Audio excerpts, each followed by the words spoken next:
First things first, my peoples come first. Another episode of CIA, Citeh Intelligent Agendas. And we got a lot to discuss. And I got to shout out people that are here, no longer here, always thought of and remembered. I do that every show, and it's important to me. I want to point a few things out. This week's been a hectic one. All right. Obviously, I do the show in the middle of the work week, in the middle of life, wife, kids. You know how it is. So I had to make a few adjustments, and also we're gonna talk about it because in the title we talked UCL. We're gonna have to discuss this new format and the fact that we got games on Tuesdays, Wednesdays, and Thursdays. CIA has been going on for the last 3 weeks, hitting you guys, being able to interact, have the show, have the agents that have been out in the field join the show on Thursdays in particular. Thursdays 8 p.m. UK time. We're on a Friday, so I had to put out kind of like the bat signal. I had to go say, listen, guys, if you can join. I know it's Friday, it's not quite the work schedule, so I just put out the bat call or the Thundercat call, whichever one kind of works for you. But I had to put the message out. They will be joining the show as we flow through it. But I want to just address a few things. And what I do every show, I gotta give love.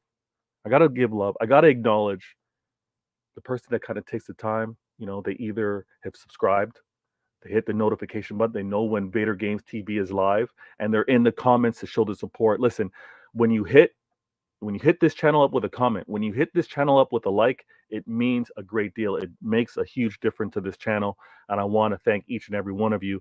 The first in the comments, and I realized it early. Good looking out, Mo Football TV. Good looking out. Yeah, my mic was off because I was vibing to the intro a little too much, and I put myself on mute and forgot about it. But good looking out. Thanks for being a part of the show. Thanks for being in the comments. We got a lot to discuss.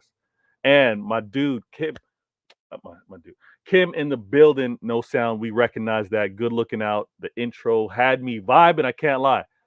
Good looking out, Kim. And Belly, you know what it is. Belly 81, he goes, hi, Vader. Now, the panelists will be making their way to the show. MCFC, Cry Me 115 River Hussam. I love that name. Quality name. And you know what? We're going to continue to monitor how much the Don Hussam happens. He may not this season cry. He may not cry. I mean, the transfer window kind of had him a little, not liking what things were going, a few meltdowns, but we'll see what the season nets out to be. I think he's happy with Champions League. And speaking of the Don, speaking of Don Hussam, he goes, big up, Vader. Good looking out. You know what it is. CIA Intelligent Agendas. We got a full show to go through. And the key topics that we're going to do. The key topics that we're going to do, and I'll see all the comments, I'm going to get to it, is we're going to address this new UCL format because right now it does need some tinkering. Right now it does look like it's not quite balanced, right? Why fix something that's not broken? Was the UCL broken? Yes, in the sense that the group stage games were boring. The group stage games were pretty predictable, and you could almost set your watch to the two clubs that were going to advance out of it. But this new format does create a little more jeopardy, does create a few matchups that you don't normally see until the knockout stages. However, the ranking systems, because not everybody plays each other, because it's also not a home and away, there's some advantages that can happen for who is seated higher when it does come down to the group stages. And that will need to be addressed by the UCL. And I'm sure we're going to be discussing that on future shows. Don goes on to say, wow, this is what I get for bigging you. Listen, I'm not done. This is not me. Listen, MCFC came through. I love the name. All right. He's recognized a few things. I didn't say you're crying. I said there's the potential, Don Hussam. There's the potential for you to cry. You weren't happy with the transfer window. You did melt down. That's fine. I mean, you're reactionary. I mean, with regards to that, you're not quite reactionary that way, unless it's something that triggers you. But that's all that I was pointing out. But no, large up. You know what it is. Large up every damn time. Nah. We'll see. We'll have to wait and see. Fans are short for fanatics, and to be a fan, you gotta be invested with emotions, no doubt. Now, we're gonna talk UCL. We're gonna talk about this Arsenal title clash that's happening so early in the season. Because again, Arsenal, the last 2 seasons, Arteta in particular, said, you know what? All these other managers in the Prem, you ain't messing with me. My sights are set on winning this league title. My sights are set on surpassing or getting past Manchester City and Pep. Arteta's looked and said, Klopp, see you later. 2 seasons in a row. Klopp's now gone. Everybody else don't look to be at that level. So we'll have to wait and see. But we're going to have to discuss this title clash. So early in the seasons, by the way, right? So early in the season are we facing Arsenal. Arsenal don't look to be as healthy as they want to be. City look to be very Holland dependent when it comes down to goals. Is that an issue? Will that be a problem? I'm going to be discussing a few stats because here on CIA we do things intelligently. It's not going to be lazy. It's not going to be my feelings. It's not going to be solely on my eye test. Nah, we're going to do it all. We're going to bring out all the info. But Arsenal do look very, very challenging, despite the injury to Odegaard. You know what? They look good. And we got to point out this inexperience that Arsenal have. We can't really have that narrative anymore. We can't really discuss about Arsenal not being experienced. Arsenal are extremely hungry. They continue to show intent. They continue to go in the transfer window and get better. So we're going to discuss that. And damn, 115. 115. I'm going to discuss some of the things that I'm hearing within the Manchester City circles. I'm going to discuss some of the things that have us or should have some City fans concerned, but also some things that should be having us confident. I think the rivals that are expecting the complete meltdown for Manchester City to get relegated for quote unquote past successes, past victories with regards to trophy tally to be eradicated, to be eliminated, meltdown. Nah, that's not happening, but we will have to address the 115 because it's not going anywhere. It kicked off on Monday. And although it's not really being talked about a lot, it's not really put on the surface of the media and the news cycle. It's still ongoing. And we also have the lawsuit as well that needs to be discussed. Belly in the building. Belly goes, if they wanted to change the UCL, then they should have winners of domestic trophies qualify for the competition. None of this second, third, fourth in the table qualifications. I hear that. I also, you know what, Belly? I think the fact that they do the whole kind of like coefficient, like they do the yes, you are third in your league, but you're actually maybe fifth overall, right? In domestic league football based off the whole coefficient stuff. I don't like that. I don't like that. And I think they could find better balance if they did number 1 Prem. If they were to keep this second, third, and fourth, number 1 Prem is playing number 4 Serie A. Regardless of coefficient, regardless of past UCL victories and qualifications and standings, take all that out. You're on merit year after year. You happen to be the best in your league, then you play the worst in another league. I think that's how it should work.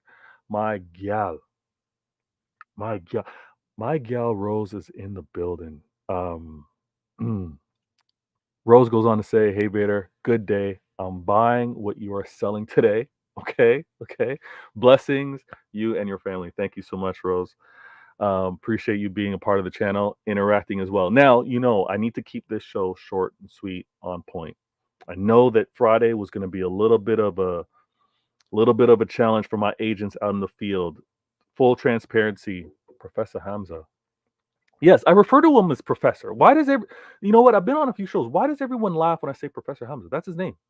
If someone calls me Vader Games, like, yeah, that's my name, Vader Games. Why? Like, he's Professor Hamza. But he's out in the field. He's on holiday, actually out in Kenya. Shout out to him. He's going to do his best, Wi-Fi, signal, time zone, to be able to be a part of the show. And obviously, G Certified, as well as the other crew that have been on as of late. NS Sports TV goes high. He goes big up as well. Now, let's get into this.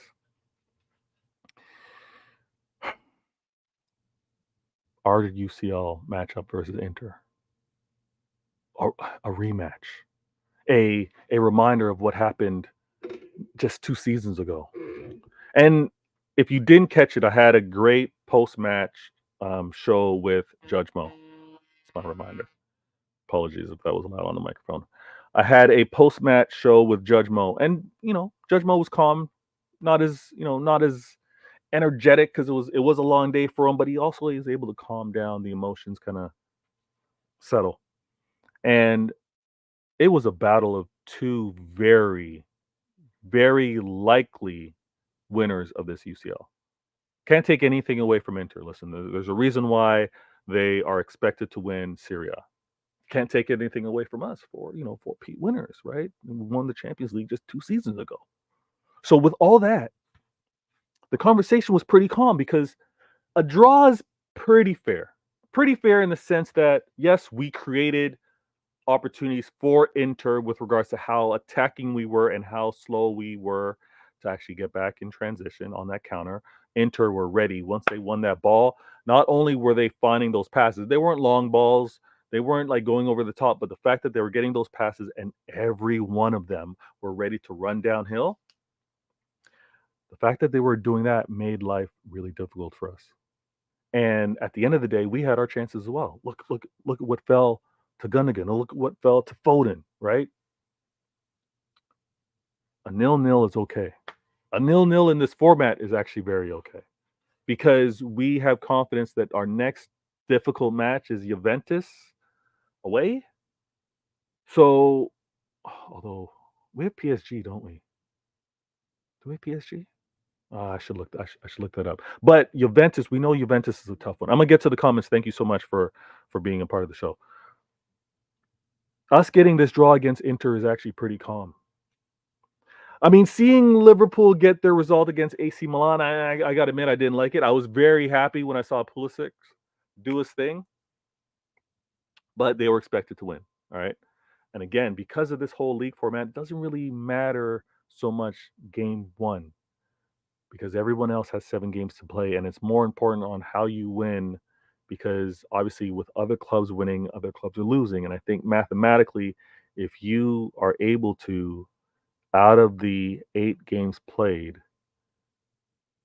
I think you need to win 5 and draw 1, and I think mathematically you're okay. It is a lot to ask to win 5 matches in the UCL, but to be able to essentially win all at home, although we drew 1 at home, if we win the remaining games and win 1 away, I think everything's pretty calm.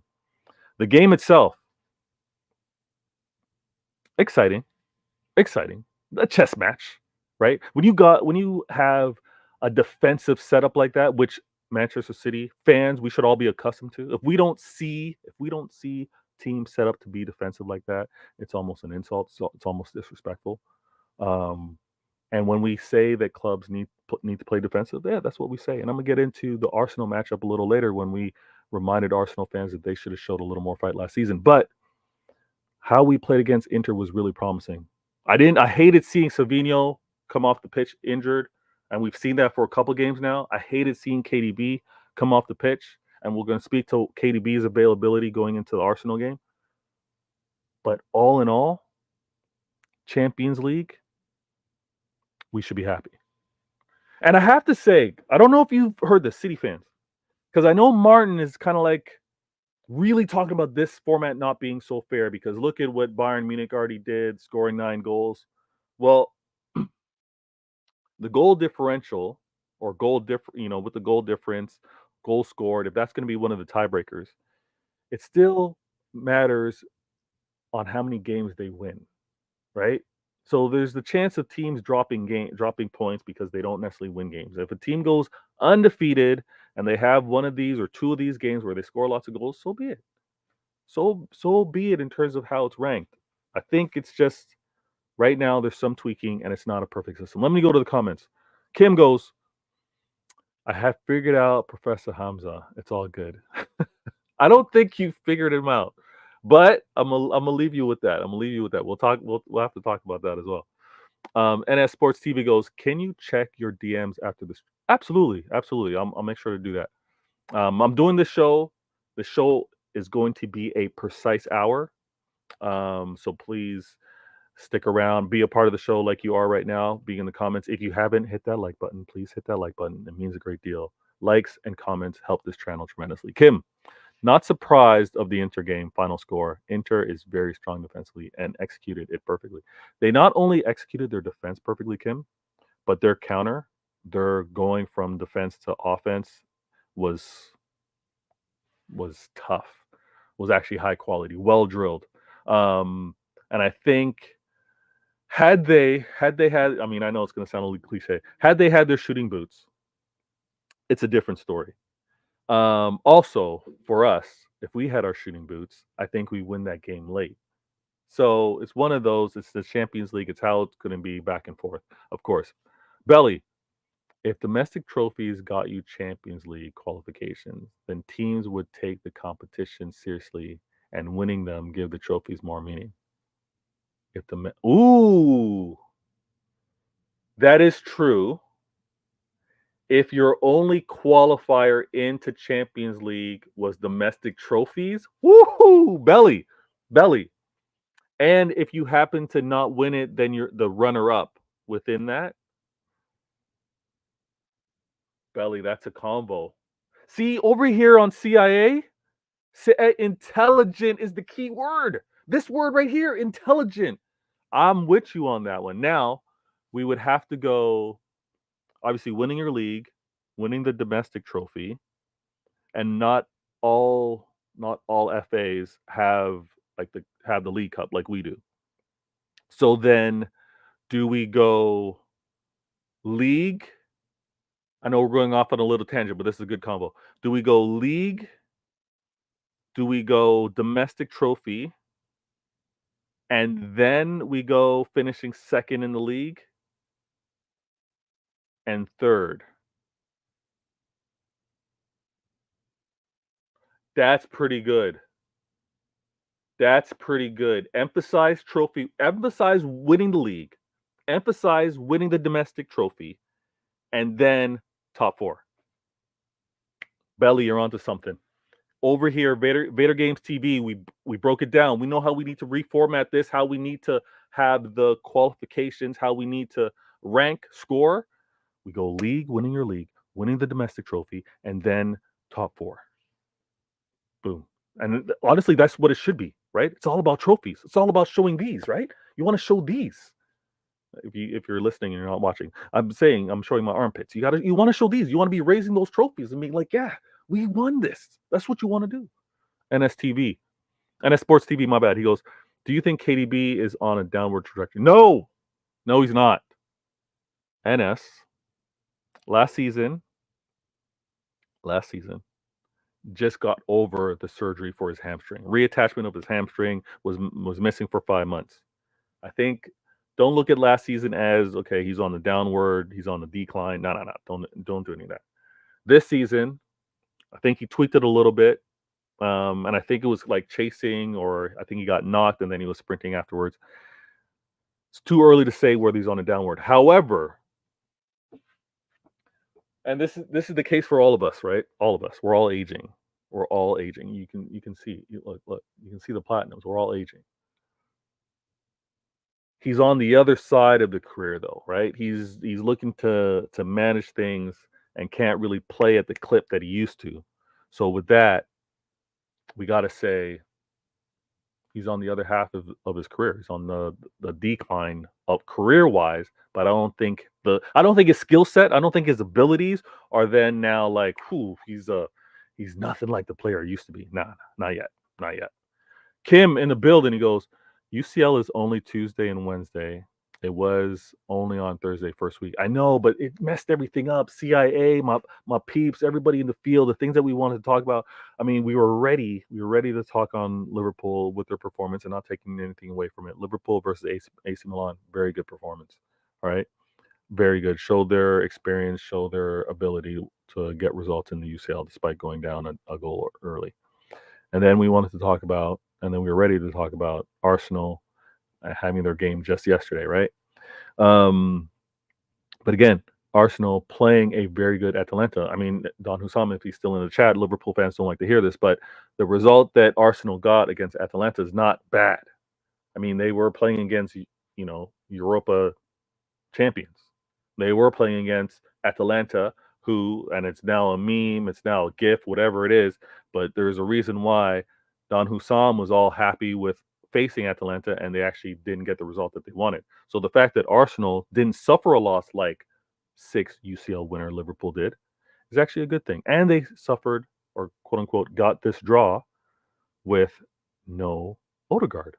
And we know how important Odegaard is. Odegaard is very important. Many Arsenal fans, and I was just listening to Sad's channel, and many Arsenal fans believe that Odegaard is the best player over at Arsenal, right? So, yeah, it's a big loss. Belly, League FA Cup, and League Cup only qualify because then the Champions League would only have champions in it. I hear that, but our domestic league is very different to the other ones, like French League, Bundesliga, Syria. What am I missing? Portuguese. Like they don't have as many trophies or cup runs as we do. So we would keep FA, and then we'd keep the league, and then we would take again. We definitely have the winners, and I think then we would have to take whoever finishes second in the league if it happens to not be one of the trophy winners, and third. That would make it 4. Donna in the building. Donna goes, Wagwan, Mr. Vader. Everything's good, Donna. Thanks for being a part of the show. Thanks for the comment. Now, we're a few minutes in. Let me also make sure that I'm checking my messages here. All right, let me keep this nice and clean. Vader game. Okay. We spoke about it a little bit. And again, Arsenal aren't going anywhere, guys. Arsenal aren't going anywhere. Whether it's Champions League, whether it's the league, Arsenal aren't going anywhere. Look at how much, and again, I spoke about this on another show. Shout out to Sarcasm City TV. But yes, every fan base find reasons to cry and be upset. Even Real Madrid fans are upset with what their ownership and backroom staff are doing. You look at even a portion of our fan base over Manchester City aren't always happy with what's taking place. So there's rooms for improvement, rooms to complain and point out. But then there is also the likes of the United, Arsenal, Liverpool, Chelsea, Tottenham. Like there's always something. There's always something to talk about. And I'm gonna get to the comments. I see. But Arsenal aren't going anywhere. And honestly, for everyone that wants to accuse me of being a gaslighter, me of running agendas, I look at the information that's in front of me. And I have to honestly say, for all of the actually just trending the other day was Ange out, second year on the job. There's a lot of Ange out. But for all of the Arteta outers, you're labeling a manager that you're saying or predicted could never get it done, was never good enough. And the only reason why you're still right in Mikel Arteta not being good enough, or are you saying that the squad or the players at Arsenal have never been good enough, aren't good enough, is only because they fell short. They came up short against a treble-winning Manchester City team, a four-peat winning Manchester City team, and a manager in Pep who many would argue is the best manager to have ever touched the ground. The best manager to, if you just want to say modern day era. So Mikel Arteta and those that want to crash it on the Arsenal team, those that want to crash it on the manager, he's only this bad. He's only a failure. He's only could never get it done. Never thought he was good enough. He's only that because of us over here. Over here at CIA. He's only that because of us. Arsenal fans would be laughing in the faces of United, Liverpool. As much as Liverpool fans were trying to talk about Arsenal being their side chicks, they would have been laughing in front of United, Liverpool, Chelsea with their London turf war, Spurs with their London turf war, West Ham with their London turf war, listen, people need to put things in proper perspective. And I'm not trying to gaslight anything. I'm just trying to point out Mikel Arteta can't be not a good manager, not a not a winning level manager. Can't label him that way. And I see the comments. I'm gonna get to it. But that's all only true because of Manchester City. Now, this clash, okay, and I'm gonna get to the comments. This clash, is it too easy to say that it's going to be offense versus defense, attack versus defending, right? Open, expansive football versus compact, risk adverse football. I think it's one of those. I think it's one of those where it's easy like a chessboard, white versus black, like opposites. Um, shout out to all of you that say Arteta is working with what he has at the present time. Obviously, he's got no Odegaard, and the game against Spurs, he had no Odegaard and no Rice, so you kind of get how the approach that he took. But the quality is there to actually play more expansive. Oh, let me see the comments. Sorry. Donna goes, Mr. Vader, are you doing any show with Mr. Theo? I don't believe so. Nothing's come my way yet. Belly goes, the other countries in Europe could start their own League Cup and give Champions League qualifications to the winners. Yeah, listen, Belly, what we discussed today, the Inception, if you haven't seen Inception, go check it out. Mess with your mind type movie. But the ideas that we sparked today, yeah, that could lead to domestic cup. But again, now we're looking at more games, Belly. We're looking at more games, and I'm listening to Rodri. I'm listening to KDB. We can't keep adding more games. Can't do it.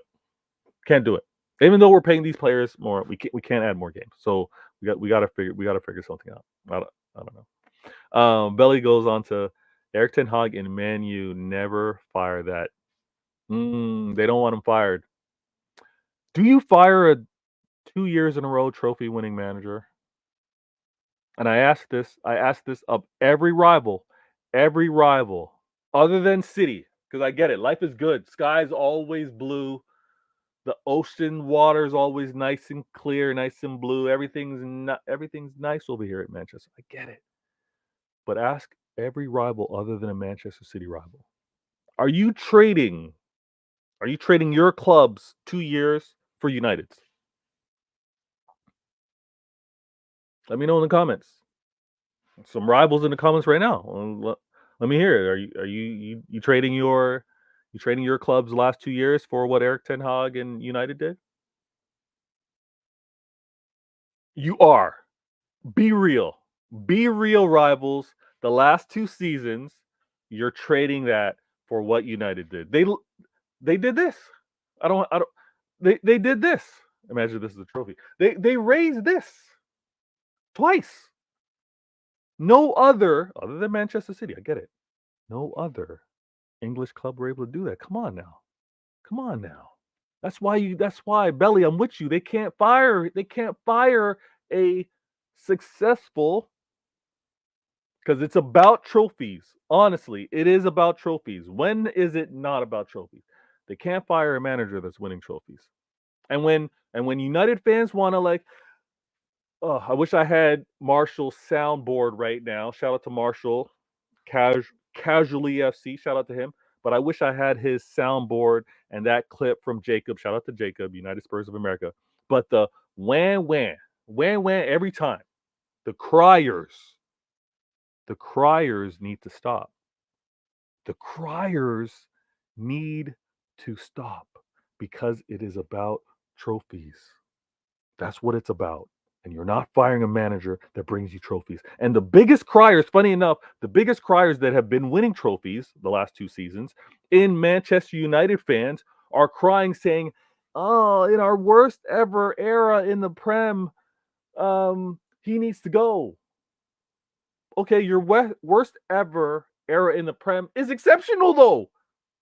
It's exceptional.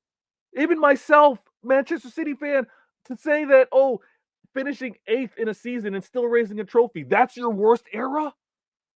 Your worst Prem era. You're complaining because you finished 8th, but you raised the trophy. Oh my gosh, these criers. These whiners. All right, let me shout out NF. NS Sports TV goes, not an excuse. Antonio Conte beat Pep, Klopp. Yeah, okay, no excuse. What do you mean? Oh, I see what you're saying. I see what you're saying. Not an excuse to not win. See, NS Sports TV. All right, you know what? You know what? Shout out to all my shout out to all my first year people. Shout out to the haven't quite reached your level or just being introduced to something. That was Pep's first year, NS. That was Pep coming to the league in his first year. You and I get you. Factually, you're right. You're shameless though. You're shameless, but factually, you're right. Factually, you're right. Conte did beat Pep to the title. All right. That was it Chelsea? Chelsea won it. Who finished second that year? Oh, I got to go back and win that. Look at that. But you're shameless. You're shameless with that. But I respect it. I respect it. Belly goes, F international football. Don't care one bit about it. Domestic football is the only way to go. I know, but these players are playing internationally. They're playing for their country, and I get the playing for your country. I get the desire to be recognized as being the best in your country and representing it. I love that aspect of it. I can't talk that down, Belly. I can't. I'm sorry, Belly. If you don't finish first, you lost. A successful season ends with a trophy. No trophies for finishing second. If you don't finish first, you lost a successful season. Yeah. Ends with a trophy, no trophies for finishing second. Okay. Yeah, I hear it. No trophies for finishing second. I get no reward for playing in Champions League. I got you. I see you. And I respect the you win, you're in. You win, you're in. Rose. Rose goes Vader. I'm actually excited for this season. Eyes on the prize with Arsenal and company way behind in our rearview mirrors. Rose, I love this confidence. I'm not gonna lie. I love this confidence, and I mean, we message often, so I know you're not doing the arrogant thing, but I'm still trying to take this really, really slow. And the reason why is because of some of the players that I think we're gonna have to lean on this season, and I just hope that they're all ready for it. But I'm with you. I'm excited for this season as well. I think we're gonna do something special. And when something special, when I say something special, I think we're gonna do something again that's never been done in the league before. Or we're going to do something that has been done in the league before, but has only been done by one club. Yeah, I'm gonna leave it at that. I'm gonna leave it at that. All right, let me keep this. Let me keep this flowing because I actually want to try and put this on screen. Let me do this, and I'm. Yeah, let me move. It's probably better for me to do this. All right. Check this out. Okay, I know I'm blocking it a little bit. I'm gonna move myself off screen, but the whole attack versus defend. Attack versus defend. Now you can see that on screen. I'm moving myself over to the side. But I want to point out, I see you in the comments. I'm going to get to you. I want to point this out. Manchester City and Arsenal defensive comparison. All right. This is with Russell. What's happening so far in this season? I mean, yeah, I get it. We've only played 4 games, but this is really relevant, right? This is based off of the players that are available right now. This is based off of the performance that we've seen. So, conceded. We've obviously conceded 3 goals. Arsenal, and I think Arsenal and Liverpool have only conceded 1, if I'm correct. So they're both tied for first, but that's a first there. We're fifth. It's not like our defense is bad. When rivals want to talk about again, we are always going to be intelligent over here. We're not going to be doing the lazy analysis. We're not going to be doing the look at surface level. But our defense isn't that bad. The fact that we haven't kept clean sheets, that's poor. But it also speaks to the chances that we've been giving to the opposition that they've been able to make us pay. But it's also for clubs that take their chances. We got to remember that clubs that take their chances to try and punish us. And we were all saying this last season. I don't know if it doesn't look, in my opinion, it doesn't look like Arsenal learned from their lessons last year. When Rodri was saying we knew, when Rodri was saying we knew as players, when I was saying post match, saying, you know what, Arsenal were gutless. Arsenal didn't show the courage to win this league after they had played us at the Etihad, and they were all happy for the draw. When we were saying that, I don't think they learned that lesson so far. Because what I watched in the Champions didn't see them to be adventurous enough. And I get it.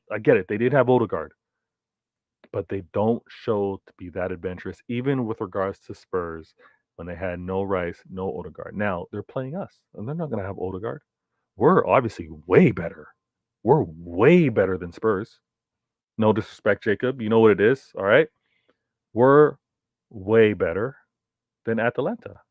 No disrespect to Liverpool. I know you guys suffered a loss of them, but we're way better than Atalanta. Arteta, by nature, I think he's going to be very defensive. And by being very defensive, I don't think he takes the amount of chances like we saw in Inter take. I don't think we see the amount of chances that were taken even from a Brentford that played us. So those defensive stats you're seeing over here, I think they're also a lot calmer, and we're not that far off. Look, we're actually really good defensively. Now, yes, we give up chances, but you got to take those chances. Will Arsenal be taking those chances? Let me also try and see what they did offensively, because that might be a good comparison. And I see the comments. I'm gonna get to you. Let me see here. I probably should have queued this up before. All right. Yeah. There we go. Now, this is Manchester City and Arsenal attacking comparison. So we talked defensively because everybody wanted to talk about Arsenal having the edge defensively, right? Arsenal going to make life extremely difficult. And yes, they will. If they choose to park the bus, if they choose to be compact, yes, it will be very difficult for Manchester City to break them down. That's easy, guys. Let's not keep doing that. But at the same time, how threatening will they be against us? If they're going to be playing that defensive, if they're going to be executing that style of play, how challenging, how difficult will life be for us defensively? So when I want to point this out. I want to point this stuff out right here. We're first in goals, and yes, we're first in goals because we got a cyborg up front. We got a cyborg up front who is flexing on the league from day one. Crazy. And I think he's still pursuing that goal of fastest to 100 goals. So that is on his target. Would be amazing to do. If he happens to do it, great. We know that that's a motivation for him, but it's not necessary. We'll get someone else to score if he's going to have all that attention. But we're first in goals. Expected goals, we're first by a number. Look at that. 9.2 over the course of 4 games. Expected goals, 9.2. We're exceeding the goals expected. Crazy. All right. Now, shots on target. You got to take your chances. Will Arsenal be able to take their chances if they're going to be that defensive?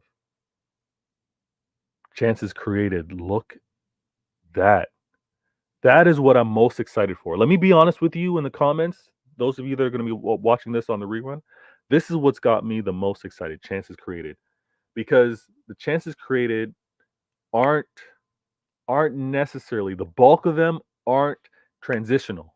They aren't counterattacking. They're actually systematic, patient, carving, looking for opportunities. That's how things are going to be set up for the most part, because most clubs are going to be defensive. I'm expecting Arsenal to be defensive. They've created 38 chances over the course of 4 games. We created 55. Obviously, we're number 1. And the final third passes, again, I'm going to say this. If the game is boring on Sunday, if the game versus Arsenal is boring on Sunday, if the game of this title clash, early Prem title clash, does not live up to the hype, does not live up to the billing of must-see TV. Check out two big clubs trying to get the edge on the other with regards to winning this league. If it's not sexy, if it's not a great entertainment, you know whose fault it is? The fault's going to fall to the feet of one club. You know we're coming out to play. Rose, listen, Belly, NS, Manchester City are coming out to play. If the game is boring and it's like a chess match and it's like, ooh, don't make a mistake. Oh, hey, it's going to be one club trying to do it. And I don't fault them for it, but because they're going to be so defensive, I like that final stat. The final third passes, I don't want us to rush anything. I don't want Foden. I don't want KDB. I don't want Rodri. I don't want Rico. I don't want Grealish. I don't want any of us to rush any passes. We're going to get our opportunities. Do not rush any final third passes. Look at the number right there. Crazy. That's a crazy number. So I just want us to be methodical and find our opportunities. Let me go to the comments. Belly goes, Arsenal will try and hit us on the counter like they did against Spurs. Yeah, that's they're going to do that on the regular. I think what is going to be most interesting when we look at who they start is who's going to be able to run with them. If they're going to decide to maybe just do their counter with their front three, and I guess they might commit Partey to be in the middle of that pitch. I don't know if he could do it. Not Jorginho. However, they're not just attacking with their front three. Whoever's going to be committing with that midfield, we obviously have to track with them. But I think we take our chances with them trying to do the counter. I think we'll have some joy. Rose goes, say it like it is, Vader. We will be there. We'll be there. We'll be there. This season's long. The season's going to be really long, but we will be there. We got Ann in the building. He goes, I think we're accustomed to counters now. We are accustomed to counters now. And what I don't want, though, let me be real with you. I don't want everybody up on the pitch. I don't want to see Rico Lewis or Walker at the 18-yard line or beyond. I don't want to see Gavardio overcommitted too far up the pitch as well, because that's most likely going to leave Diaz and maybe Akanji. And Rodri right now isn't swift of foot right now. He's not as quick as he's only played a game and a half. So we need to get him fully match fit, but I don't want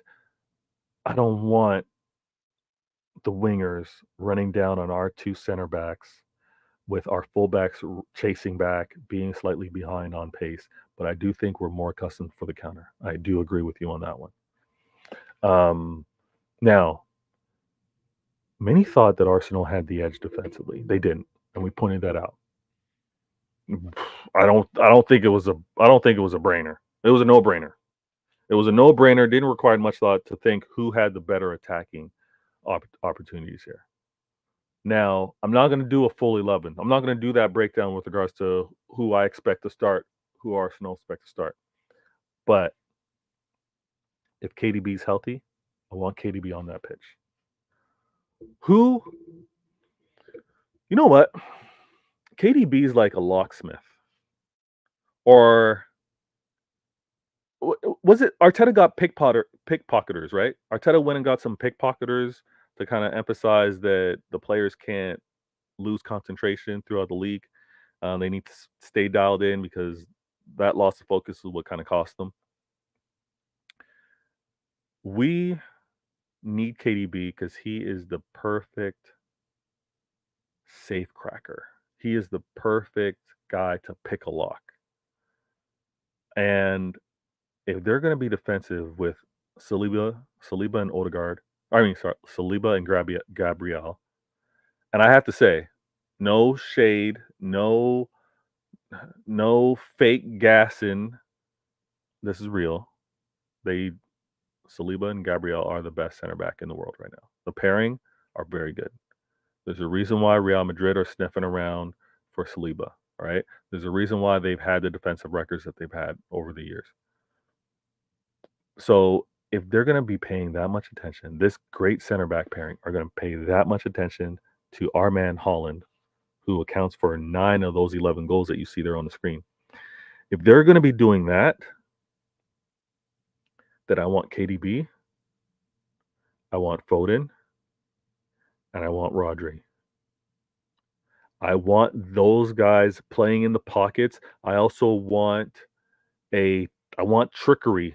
I want trickery. If Jack starts, Jack, I want trickery. I want you taking on Ben White. I want you forcing him to have to defend. I want you to force him to have to make decisions. I want you to do your dark arts. Dangle that leg, fall, create opportunities, win those free kicks. I want it. I want it all. And Savino, I hope you're healthy. I hope you're not rushing back, not fully healthy, and that's why you've been leaving these games. If you are healthy, play. If you're not, I'm okay. I'm confident with Doku being over there. I'm also confident with a Bernardo Silva. We know how Bernardo, KDB, and Foden love playing against Arsenal. So we've got some options, but I need us to have that final third possession. I need us to be really clever with those passes. And yeah, I think we get the result that we want. I think we're going to have joy with the ball. It's just a matter of unlocking the lock 100%. Let me go to the comments. That's where we need Foden and Raji, exactly. Or Gunnigan. Yeah, we're on the same page, saying the same thing, man. I respect that. Belly goes, our midfield needs our midfield needs to be Rodri, Gunnigan, Foden, Jack, and Silva.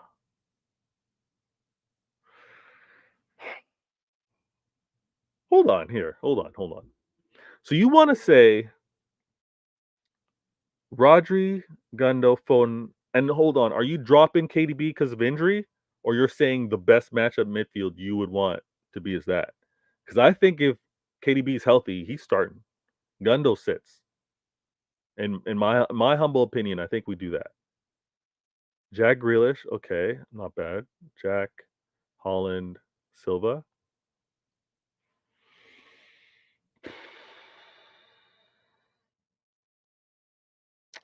Yeah, I'm not mad at that. Belly. All right, let me see. Oh, actually, Belly goes on to say, only if KDB isn't available. Okay, I'm with you. KDB is available, we drop Gundo. I'm with you. Um, Foden needs to pop some good shot. Yeah, listen. I need Foden. I need that Foden. I need that Foden. He's gonna love reminding these Arsenal fans on why he's player of the year. Foden's gonna say, "Listen, I know you guys tried to force this star boy label on your man, on your boy over there, but listen, I'm the real one. I'm the real one." When it comes down to Arsenal, though, I'm gonna say the day I see versatility from Saka in terms of not just being on that right wing, if he is asked to play centrally because it's better for the team, and maybe you give more balance because you have his quality centrally, maybe more involved in the game as opposed to being able to be isolated and taken out of the game. If I see versatility from Saka on Sunday, I will be a little worried because then it's showing some adaptability from Mikel Arteta. Then it's showing that he's trying to do something that Pep may not be ready for.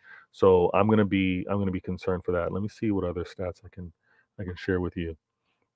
And I'm gonna need to talk about this 115. Oh, this damn 115. Now, is it? Should we be talking about this whole? Should we be talking about this? Is there concerns that Holland will have his opportunities, but it's going to be the keeper that's going to keep Holland from having scoring success? Is Raya really that guy? I know he's got very good defense in front of him.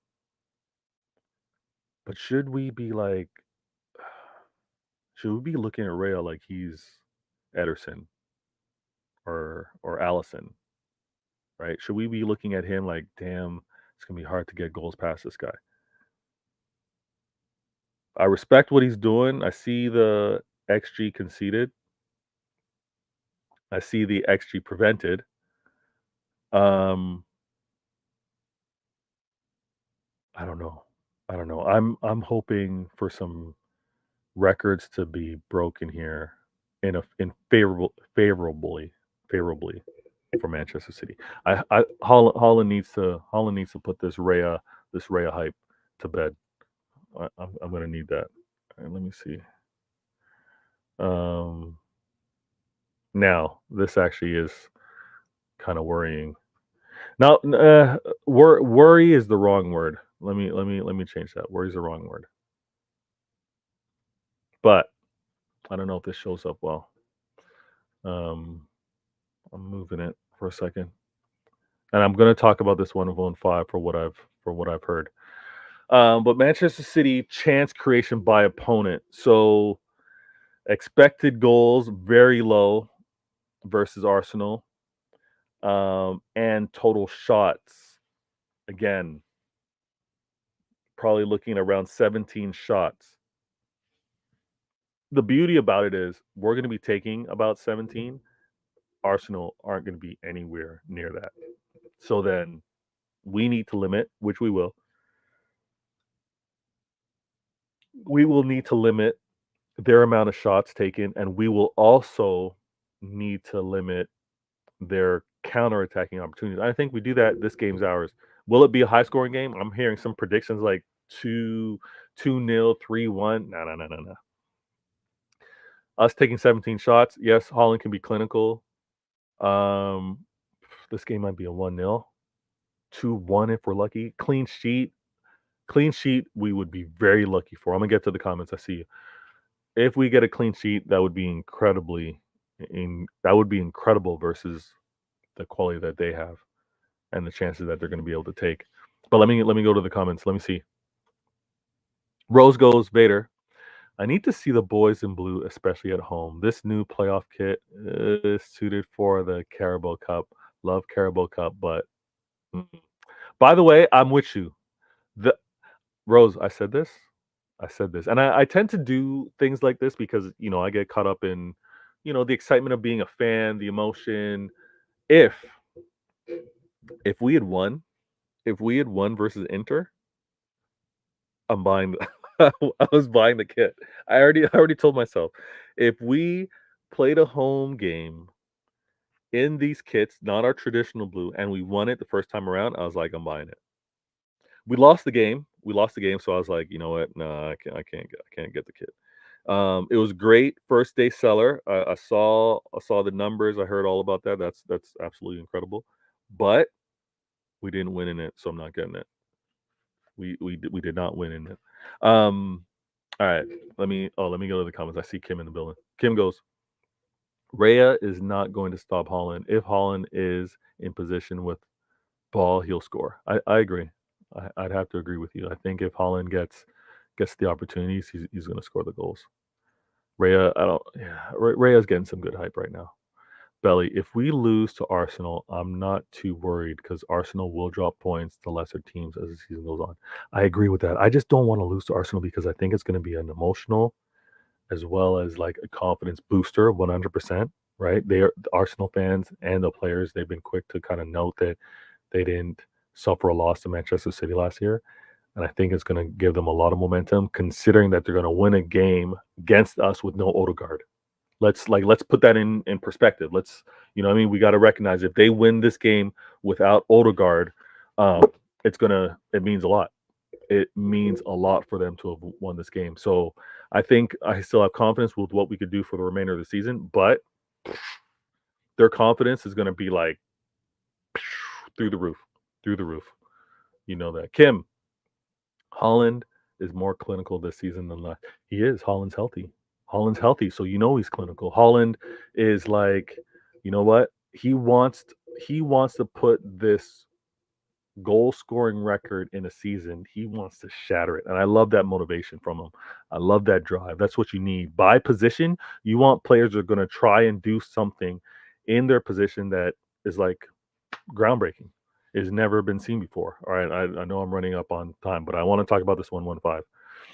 Now, Let me also do this. Vader game. All right. So,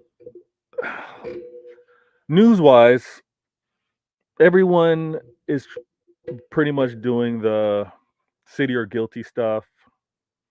There's no chance that the league, the Prem, would bring this forward had they not had the evidence um, to punish City.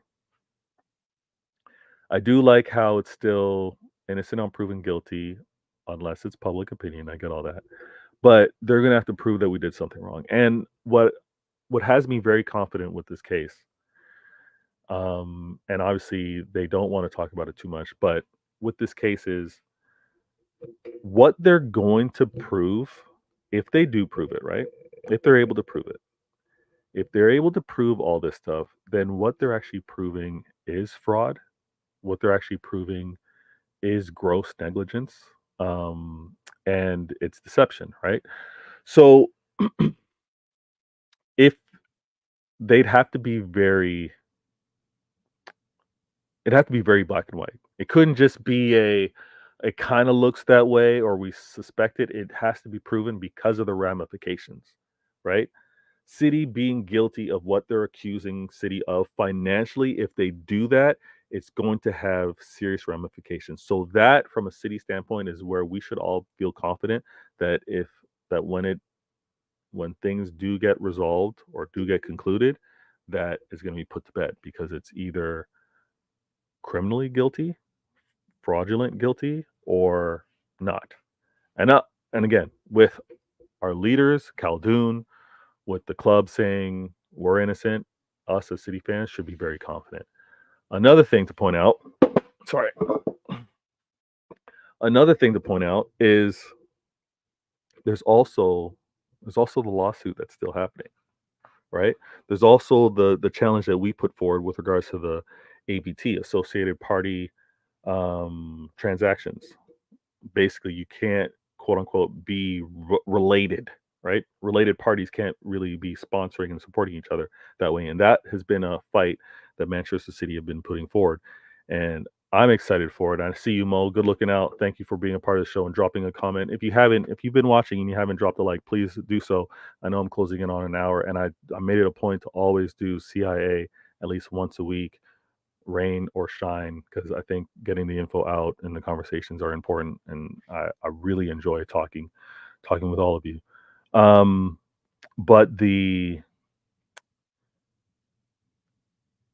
where is it going? Oh yeah, so with regards to the APT, this fight that Manchester City are putting forward, like I know it sounds a little tongue in cheek, but we are Robin Hood in this situation. We're trying to say, guys, this isn't right for not just Manchester City. This isn't right moving forward. You need to look at things differently. You can't penalize a region for maybe how they traditionally or typically do business, and quote unquote how you look at it maybe with Western eyes to say this is interrelated. Um, this is too close of parties doing business with each other. So I like that that's going forward. I think that the legal team knew to really execute both at the same time because they do kind of mirror each other, and maybe legally, strategically, and this is no stretch. This happens sometimes. You can have parties choose to um, end, like stop the matter, stop, like, and put an end to the suing, put an end to it because they will find a compromise, they will find a resolution. So these two obviously separate, the hearings and the lawsuit very separate, but sometimes a coordinated compromise between the two can happen. And I think, yes, there's still 9 more weeks to go with regards to the 115 hearings, but I think there's going to be a compromise with regards to what's happening in the hearings and the APT suing, to have a compromise that works best for both parties. And I'll also say this with regards to the 115. I want the 115 to be resolved. I want the matter to be put to bed. I don't necessarily need everything to be aired. I don't want a blemish on the league. I know that there's many City fans that are like, nah, let's prove our innocence and then let's sue the league for what they did. Let's go for damages with regards to reputation. Let's go and let's do all of that. Let's punish them. I don't think that's the way to go. I think we should, again, for the betterment of the league, for the branding of the league, go with a resolution where both parties are like, however it plays out. I'm not even going to speculate on that yet, but I don't need everything aired out because I think that's better for the branding of the league, and I think it's also better to kind of put this to bed and not keep this into the media firing lines. Rivals would love this to keep going. They like taking their shots if they can, but the rivals also are missing the fact that you're damaging the league and what it represents. Let me go to the comments before I look to shut things down. NS Sports TV goes, in the most unbiased way possible, do you think he will get charged? In the most unbiased way, okay? So let me take a step back, not thinking as a City fan. I think Manchester City do get charged. Okay? Unbiased, just information that I'm hearing. I think Manchester City do get charged, but this is what I was alluding to a little earlier, NS Sports TV, is that I think there is a charge, but I don't think the dirty laundry is aired out. I think there is a charge, but again, I think the charge is more so of a Manchester City, you guys, why didn't you cooperate with us? Why didn't you give us the information that would have either put this to bed, or why didn't you give us the information for us to have said, okay, here's where things were kind of gray, but it's all cleared up now. That's where I think the City getting charged happens. Cooperate. We can't have other clubs doing the same thing. We can't have other clubs say, nah, just take us to court. I think that's where the fine's going to take place. I think that's what we get hit with. In terms of the financial doping, I really don't think Manchester City got hit for that. Not, and again, not for the time frame. Okay, maybe I don't want to do legalese, but I think for the time frame of when the rules were in place, I don't think Manchester City broke any of those rules. Before the rules were in place, like Chelsea, when you were able to kind of spend like the wild, wild west where you had those liberties, I think Manchester City did things to help get the club into that competitive mix, help get some of the talent with through the doors. But I don't think they broke rules that weren't in place at the time. I hope that makes sense. Ray goes, we literally got a score early on Sunday, Bader.